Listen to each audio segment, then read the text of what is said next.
Yo, c'est Noémie et aujourd'hui je vous retrouve pour vous présenter mon book haul du mois de juin. Je vais commencer par le titre que vous avez vu il n'y a pas très longtemps et que du coup je ne vais pas vous résumer.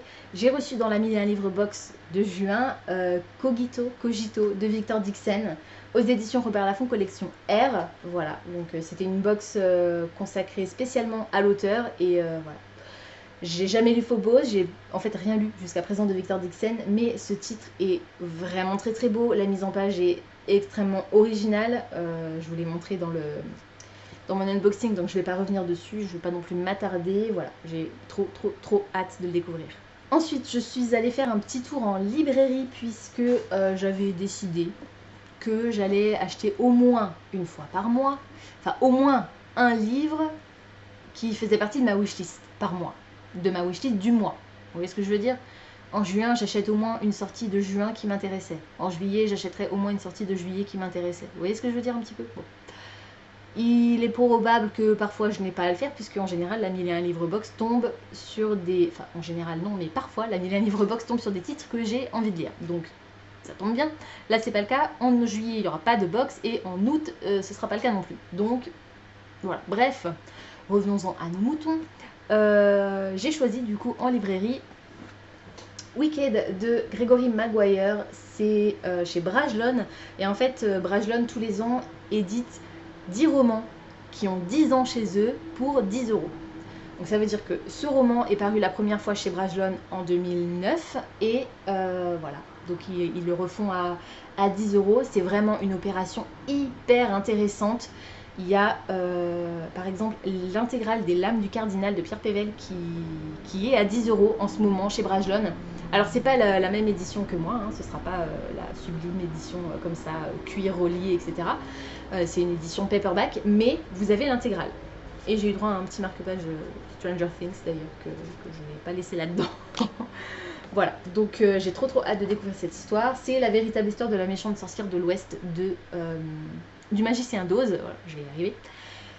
Voilà, donc ça fait très longtemps que j'en entends parler. Il y a une version hardback qui est incroyablement belle, mais qui n'est plus éditée, tout simplement. Voilà, donc même en occasion, vous la trouverez pas, ou alors à des prix défiant toute concurrence, mais dans le mauvais sens du terme. Je le trouve trop beau. Il est vert, enfin voilà, c'est logique. Et je suis contente parce que la petite pastille s'en va. Donc je vais d'ailleurs l'enlever tout de suite. Et comme je ne suis jamais au courant de la sortie de ces livres, de ces éditions, mais que je ne peux pas m'empêcher de les acheter, j'ai également trouvé et acheté Harry Potter and the Prisoner of Azkaban de J.K. Rowling. C'est la version originale de Harry Potter et le prisonnier d'Azkaban, donc le tome 3 de la saga Harry Potter. C'est édité par Bloomsbury et c'est la version 20e anniversaire, donc aux couleurs de ma maison qui est Gryffondor. Le premier tome était noir, je le vois pas ici. Il est quelque part dans ma pile à lire, mais je le vois pas. Et le deuxième tome était rouge, il est tout en bas là-bas. Et du coup, le troisième tome est de nouveau noir. La jaquette est de nouveau noire. Donc voilà, je suis trop contente. Il est trop beau. Et c'est mon tome préféré. Voilà. Donc le hardback est noir, tout simple. Normalement, l'écriture sur le dos est rouge. Voilà. Voilà, donc je suis trop contente. J'enlève l'étiquette du prix, que je n'ai pas besoin de garder. Ils sont assez chers, hein. Ils coûtent 21,40 €. Voilà. Mais bon, il me faut la collection complète. Je veux dire, c'est dans les couleurs de ma maison. Il n'y a pas à tortiller. Il me les faut tous. Voilà. En plus, il est trop magnifique. Il y a des petites étoiles sur les en-têtes de chapitres. Et il y a du contenu supplémentaire par rapport aux versions de base, on va dire. Voilà. Donc, et de 3. Ensuite, comme j'ai fait un gros tri dans mes bibliothèques, j'avais mis pas mal de livres en vente sur ma boutique Rakuten. Je vous mettrai le lien en barre d'infos. Et du coup, j'avais une cagnotte assez sympa.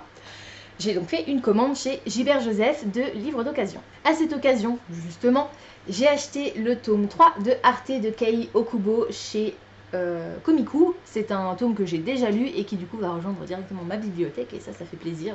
Sans passer par la case pâle, vous savez que c'est une série que j'adore. On est dans un manga historique pendant la Renaissance italienne et voilà, avec une femme qui rêve d'être artiste peintre.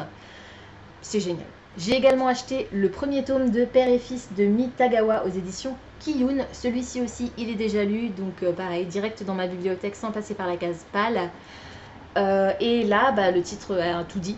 En gros, on va suivre les aventures d'un père célibataire et de son fils Le père est herboriste itinérant et voilà, c'est une histoire très douce, très tendre et les dessins sont magnifiques, donc je surkiffe cette saga aussi. J'ai également fait l'acquisition de 2 numéros d'Émile qu'il me manquait dans ma bibliothèque, donc Émile et le joint de culasse et Émile à froid. Voilà, tous les deux sont déjà lus également, je les avais déjà lus avant de passer ma commande, mais je ne les avais pas encore dans ma bibliothèque, donc ils vont rejoindre les autres titres de la collection. C'est toujours écrit par Vincent Cuvelier et Ronan Badel et c'est édité par Gallimard Jeunesse, collection Giboulet. Je me suis également procuré le premier tome de Sorcière, le mystère du jeteur de sorts chez Kenes. C'est écrit par Joris Chamblin et Lucille Thibaudier. Joris Chamblin, c'est l'auteur des Carnets de cerises. Sorcière, je l'ai déjà lu, j'ai même déjà lu les 3 tomes qui sont sortis de la série. 3 ou 4 ? Au moins 3. Voilà, c'est un dessin que j'adore, très coloré, assez rond. Les 2 personnages principaux sont adorables, c'est magique, voilà. Donc c'était une édition, le sticker c'est un peu cracra. C'est un numéro qui a été ressorti pour, je pense, peut-être pas les 48 heures de la BD, mais en tout cas pour à un prix découverte 3,90 €, je dirais, je suppose, au lieu de 10 € et quelques. Et donc là, je l'ai eu encore moins cher que ça grâce à la vente d'occasion. Je pense que je l'ai payé moins de 2 €, il me semble, donc c'est assez cool. Et le dernier titre qui faisait partie de cette commande sur Rakuten, il s'agit d'un bouquin qui m'a fait envie depuis qu'il est sorti, c'est-à-dire depuis des années. Marie-Antoinette, carnet secret d'une reine de Benjamin Lacombe, avec une préface de Cécile Berly. C'est chez Soleil, collection Métamorphose. Et que vous dire de ce titre, à part qu'il est magnifique. Les tranches sont dorées. Le dos, donc il est relié, le dos est cousu dans cette couleur magnifique turquoise. Il est somptueux, le bouquin est comme neuf, je l'ai payé moins de la moitié du prix de base. Il est juste incroyable et franchement j'ai tellement trop hâte de me plonger dedans. Ça va être juste une merveille. Voilà, c'est Benjamin Lacombe. Je pense qu'il n'y a rien à dire de plus.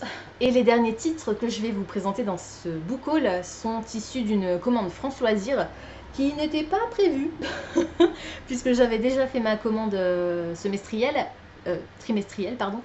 Mais France Loisirs, petits coquinous qu'ils sont, ont envoyé le catalogue d'été avec des nouveautés dans le catalogue d'été. Et bah du coup j'ai pas pu résister et ça fait beaucoup de thé. Je vais m'arrêter là, je crois. Hein. Seulement voilà, pour ceux qui ne me suivent pas sur Instagram, et pour ceux qui me suivent sur Instagram, désolé, vous allez avoir une redite. Mon carton est arrivé dans un état probablement très respectable, sauf que mon facteur ou ma factrice a décidé qu'il avait la flemme de laisser un avis de passage. C'est pas la première fois que ça m'arrive, hein, ça fait 2 fois en un mois, c'est assez agaçant pour ne pas dire autre chose. Et du coup, cet imbécile a forcé sur le carton pour qu'il rentre dans la boîte et surtout le carton était du coup bloqué. Après moi je pouvais plus le sortir parce que comme on habite dans une résidence avec plusieurs appartements, vous savez c'est les grandes portes avec plusieurs boîtes aux lettres. Du coup le facteur quand il a un colis il ouvre la grande porte, il ouvre pas boîte aux lettres par boîte aux lettres. Sauf que mon colis était à moitié coincé dans la boîte aux lettres du dessous également.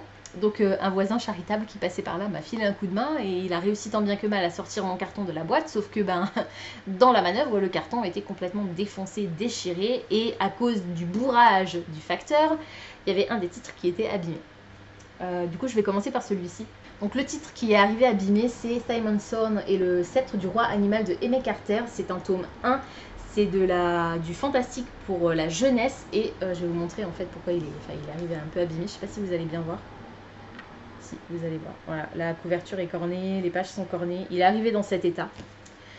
Donc j'avais fait une story sur Instagram en mentionnant La Poste et France Loisirs. Et France Loisirs a été adorable, franchement. Ils sont toujours géniaux de toute façon dès qu'il y a un souci. Et même quand il n'y a pas de souci, quand c'est pour des choses bien à dire aussi, hein, ils sont toujours présents et ils répondent toujours à l'appel.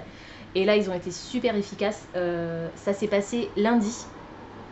J'ai reçu le colis lundi. Hein, et aujourd'hui, samedi de la même semaine, donc j'ai reçu l'exemplaire pas abîmé, du coup complètement neuf. Du coup, ce que je vais faire, je ne vais pas garder les 2 exemplaires. Donc, si ça vous intéresse, je peux vous faire gagner Simon Thorne, le premier tome. Alors, je vais garder l'exemplaire qui n'est pas abîmé. Et voilà, après je vous dis, vous avez vu comment il est abîmé, il est gondolé ici, il est corné, mais à l'intérieur, il y a... Voilà, il est comme neuf, quoi. Il y a rien qui gêne la lecture. C'est juste qu'il est abîmé ici et que quand vous achetez un livre, même si c'est à prix France Loisirs et qui du coup est moins cher que si vous l'aviez acheté neuf en librairie classique, on va dire, c'est quand même pas normal de recevoir un ouvrage abîmé. C'est pour ça que je vais pas le garder, c'est pour ça que j'ai demandé, enfin, j'ai même pas demandé à ce qu'on m'en renvoie un en fait. J'ai juste signalé que le carton était arrivé dans un état lamentable et ils ont d'eux-mêmes proposé de me le renvoyer sans que j'aie à leur renvoyer celui-ci. Donc, dans la barre d'infos, vous aurez un lien vers un document Google Form pour vous permettre de remporter ce tome de Simon Thorne. Je vais quand même vous raconter de quoi ça parle, parce que si vous ne savez pas de quoi ça parle, vous n'allez pas pouvoir participer. On va suivre un garçon qui s'appelle donc Simon, donc Simon si vous préférez, qui a le pouvoir de parler aux animaux. Et en fait, à l'âge de 12 ans, il va découvrir un petit peu les secrets de son origine et il va se rendre compte qu'il est non seulement capable de parler aux animaux, mais qu'il est également capable de se transformer en n'importe quel animal. Le problème, c'est que ce que Simon ignore pour l'instant, c'est que sa première métamorphose pourrait bien décider du sort de tout un peuple, puisque sans le savoir, il est le fils héritier du roi des aigles et de la reine des loups, qui sont depuis toujours en guerre l'un contre l'autre, ces deux clans, et du coup la question c'est est-ce qu'il va plutôt se transformer en aigle, plutôt en loup, ou plutôt en carrément autre chose. Ça ce serait fait, qu'il se déguise carrément en autre chose, ce serait quand même vachement mieux. Mais voilà, donc j'ai très hâte, ça fait un moment qu'il est sorti ce titre, et je crois qu'il y a déjà au moins le tome 2 qui est déjà sorti également.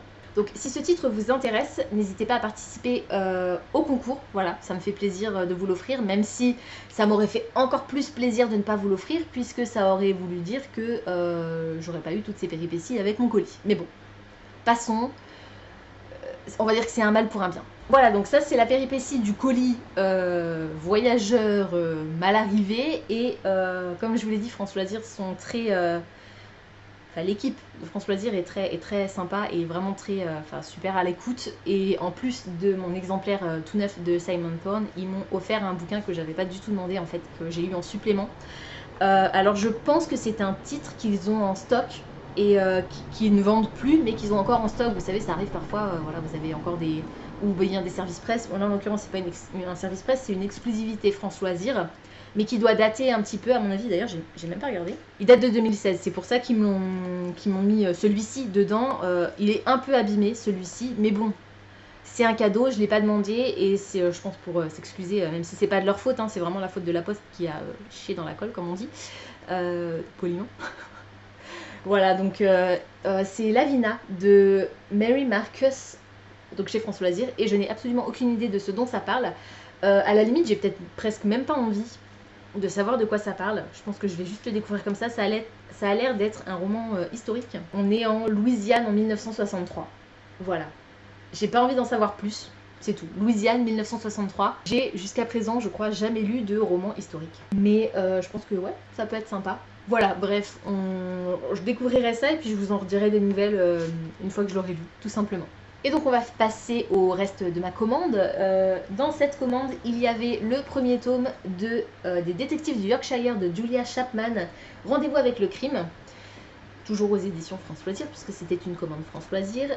Il est en poche à 9,90 €, je ne sais plus, chez France Loisirs. Donc si vous n'avez pas encore sauté le pas mais que vous avez envie de le découvrir, ben, je pense que ça peut être le bon moment. J'ai aussi acheté Click and Love de Cyril Massarotto dans la collection Piment. Celui-là, ça fait très longtemps qu'il est dans ma wishlist. Je vous ai même pas dit de quoi ça parlait, Rendez-vous avec le crime. Donc Rendez-vous avec le crime, c'est du polar léger avec une jeune femme qui a un site de rencontres amoureuses et un détective privé qui vont se rencontrer, se chicaner un peu et qui en fin de compte vont devoir faire équipe, je suppose, pour résoudre une, deux, au moins 3 enquêtes, peut-être même 4 déjà, il me semble. Il y a déjà un tome 3. 4 peut-être pas, mais 3 c'est sûr qui est sorti. Et donc Click and Love, c'est marrant, mais c'est un peu pas du tout le même genre, mais on parle aussi d'applications de rencontres amoureuses en fait. Je me souviens plus trop exactement dans quel contexte, mais j'ai aussi hâte de le découvrir. Piment, c'est une collection relativement légère, donc voilà. C'est écrit gros, ça va se lire très vite. Il y a même des... Ça c'est cool, il y a des passages d'échange de messages. Voilà, donc ça a l'air sympa et pareil, j'ai hâte de le découvrir. J'ai aussi acheté la version bande dessinée des hommes viennent de Mars et les femmes viennent de Vénus. C'est d'après John Gray, c'est écrit par Paul Devendre peut-être, je ne sais pas, désolé, Gif et Nathalie Jomard. Voilà, c'est la version BD du livre que tout le monde connaît. Il y a un humoriste qui a repris ça pour en faire des sketchs. Voilà, c'est pareil, ça fait un moment que j'ai envie de le découvrir, mais j'ai la flemme de me taper le bouquin. Franchement, je vous avoue que voilà. Donc je pense qu'en BD, ça peut être sympa. J'ai aussi commandé le tome 2 de Monsieur Blaireau et Madame Renard, Remue-Ménage, de Brigitte Luciani et Ève Darlé. Voilà, c'est tout mignon, ça raconte l'histoire d'une famille recomposée. On a d'un côté des renards, d'un côté des blaireaux. Et puis voilà, je trouve ça chou, diversité, surmonter ses différences, s'aimer envers et contre tout, en tant que mari et femme, en tant que frère et sœur, je trouve ça vraiment chou. Et les dessins sont vraiment magnifiques. Et enfin, j'ai pris le tome 2 de Aliénor, la légende noire. C'est dans la collection Les Reines de Sang. C'est réalisé par, j'ai de nouveau pas les prénoms, Arnaud Delalande et Simona Mogavino pour les scénarios. Le storyboard a été réalisé par Erwan Le Saec, les dessins par Carlos Gomez et la mise en couleur par José Luis Rio. C'est l'histoire d'Aliénor d'Aquitaine, voilà, revue et corrigée plus ou moins, disons plutôt, pas revue et corrigée, mais disons plutôt romancée, légèrement romancée. C'est basé sur des faits réels historiques, mais il y a quand même tout un pan de l'histoire qui a été inventé par les scénaristes. Voilà, donc j'ai pas encore lu le tome 1, mais je l'ai dans ma pile à lire puisque je l'avais commandé dans ma dernière commande François Loisirs, tout simplement. Voilà, donc pareil, il me fait super envie et j'ai hâte de le découvrir et j'ai aussi hâte de découvrir les autres histoires sur les autres femmes de cette saga. Voilà, c'est tout pour aujourd'hui, j'espère que cette vidéo vous aura plu. Comme d'habitude, n'hésitez pas à me dire dans les commentaires si certains des titres que je vous ai présentés aujourd'hui vous intéressent, si vous les avez déjà lus et surtout ce que vous en avez pensé. N'hésitez pas également à participer au concours pour remporter l'exemplaire de Simon Pond qui est légèrement abîmé. Pensez à vous abonner à la chaîne, à liker et à partager cette vidéo, ça me fera toujours plaisir. Pensez également à activer la petite cloche des notifications qui vous permettra de savoir quand je poste du nouveau contenu. En attendant de vous retrouver, je vous souhaite d'excellentes lectures et je vous dis à très bientôt dans une prochaine vidéo. Ciao!